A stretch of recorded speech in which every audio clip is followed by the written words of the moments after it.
បាទជំរាបសួរបងប្អូនជួបគ្នាចិត្តថ្មីម្ដងទៀតហើយនៅ Channel កំហេងសេងបាទថ្ងៃនេះថ្ងៃមុនយើងរៀនអំពីកងថ្ងៃនេះយើងរៀនអំពីកតបាទកតមានន័យថាអោបបាទកតនេះគឺអោបបាទឲ្យតែអោបតែកតទាំងអស់បាទអញ្ចឹងកតអុកកតអុកនេះមានន័យថាអោបដៃបាទអញ្ចឹងដៃយើងអោបទ្រូងអោបអុកមានន័យថាដើមទ្រូងបាទប៉ុន្តែគេមិនប្រើថាកតទ្រូងទេ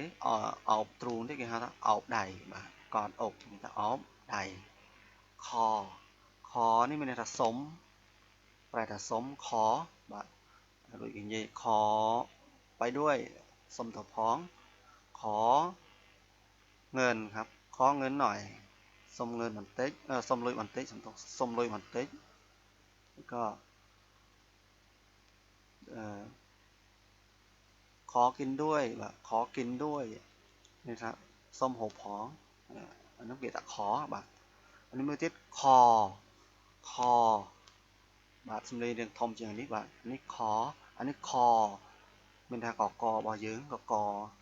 មនុស្សកកសត្វអីឲ្យថាកកដូចអាហ្នឹងហៅថាបាទករបស់យើងហ្នឹងបាទកករបស់យើងហ្នឹងគេហៅថាខដូចគ្នាខអានេះខអានេះខសំឡេងខុសគ្នាបាទយើងមែនកកកនបាទកនបាទកននេះមានន័យថាមុនឬក៏សិនបាទគេថាไปก่อนទៅមុនឬក៏ទៅសិនបាទឧទាហរណ៍យើងនិយាយថាខ្ញុំទៅមុនហើយគឺគេនិយាយថាผมไปก่อนแล้วผมไปก่อนแล้วแล้วនោះគឺហើយដែលយើងដូចបានរៀនរួចមកហើយបាទแล้วបាទแล้วមានន័យថាហើយបាទអញ្ចឹងก่อนនេះមានថាមុនឬក៏សិនបាទមិនមែនកើតមុនទេណាអានេះគឺផ្សេងមុនបាទពាក្យថាមុនឬក៏សិនបាទអញ្ចឹងអត្ថន័យដូចតទៅអញ្ចឹងពីកននេះគឺមានថាឆ្នាំមុនបាទពីកនឆ្នាំមុនពីមានន័យថាឆ្នាំបាទឆ្នាំវ៉ាន់កនមានន័យថ្ងៃមុនវ៉ាន់នេះប្រែថាថ្ងៃអញ្ចឹងយើងបានរៀនមកហើយបាទវ៉ាន់កនមានថាថ្ងៃមុនខ្លតបាទខ្លតឆ្លងទន្លេបាទឆ្លងទន្លេគឺមានន័យថាសត្វត្រីដែលមានផ្ទៃពោះបាទសម្រាលកូនហ្នឹងបាទហៅថាឆ្លងទន្លេបាទគេថាខ្លតមិនមែនឆ្លងទន្លេដូចយើងដើរដំណើរទេណាមិនមែនទេអានេះគឺហៅថាឆ្លងទន្លេនេះមានន័យថាសម្រាលកូនបាទសម្រាលកូនឬក៏កើតកូនបាទគេហៅថាខ្លតឬក៏ខតបាទអានេះបានពីរយ៉ាងគឺខតឬក៏ខ្លតបាទអញ្ចឹងពាក្យនិយាយគឺជនជាតិបរទេសគេហៅថាខតឬក៏ខ្លតនេះគឺវាភាសាដែលគេសរសេរពេញបាទគឺខ្លតតែបើគេនិយាយអត់មានអក្សរឡូទេគឺអស់អក្សរឡូហើយគឺនិយាយថាខតបាទខតមានថាទុកឆ្លងទន្លេបាទ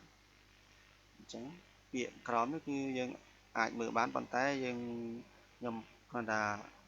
កាប់ទូរដើម្បីនិយាយជាមួយជនជាតិគេឲ្យបានច្បាស់លាស់បាទ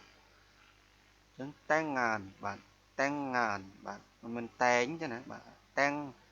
ងាននេះមានថារៀបការបាទនេះសម្រាប់ពាក្យតែងងានរៀបការបាទឡានេះមានន័យថាលាហើយឬក៏ប្រែថាសត្វលាបាទសត្វលាគឺគេហៅឡាដូចគ្នាបាទអញ្ចឹងមានពាក្យមានប្រែបានពីរយ៉ាងលាឬក៏សត្វលាបាទអញ្ចឹងតទៅទៀតធៀងនេះមានន័យថាថ្ងៃត្រង់បាទថ្ងៃត្រង់បាទធៀងคืนនេះមានន័យថាកណ្ដាលអាធ្រាត្របាទម៉ោង12យប់ហ្នឹងគេហៅថាធៀងคืนបាទតែបើនិយាយតែធៀងនេះមួយម៉ាត់នេះគឺចំពោះតែថ្ងៃទេបាទគេមិនអាចនិយាយពេលយប់ទេធៀងคืนបានយើងអាចកំណត់ថា កណ្ដាលអត្រាតបាទឡាก่อนបាទឡាก่อนនេះមានន័យថាលាសិនហើយនេះនៅកន្លែងនេះបាទនេះខ្ញុំអត់ប្រសិទ្ធបានអញ្ចឹងខ្ញុំមកដាក់នេះអញ្ចឹងបងប្អូនមើលនេះបាទលាសិនហើយបាទឡាก่อนលាហើយឬក៏លាសិនហើយឡាก่อนបាទឡាก่อนបន្តអញ្ចឹងម្ដងទៀតកតមានថាអោបកតអុកអោបដៃខមានន័យថាសុំខណាសុំអានេះខនេះមានន័យថាកបាទសំឡេងយ៉ាងធំយ៉ាងនេះបាទសំឡេងរៀងកណ្ដាលកមកបាទកនបាទកននេះមានន័យថាមុនឬក៏សិនបាទកនណាបាទ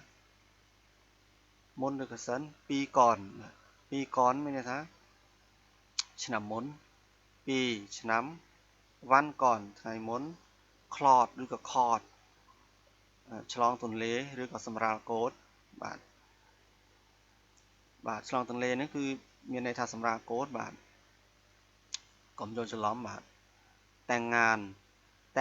นរៀបការឡានេះមានន័យថាលាឬក៏សត្វលាធៀងមានន័យថាថ្ងៃត្រង់ធៀងខឿននេះមានន័យថាកណ្ដាលអត្រាតឡាก่อน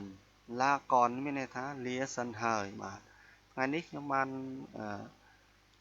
មានពាក្យតែប៉ុណ្្នឹងអញ្ចឹងសម្រាប់ឲ្យបងប្អូនសិក្សាបាទអញ្ចឹងអរគុណចំពោះបងប្អូនដែលបានទស្សនាបាទសូមជម្រាបលាសូមជួបគ្នាជាថ្មីបាទសូមអរគុណ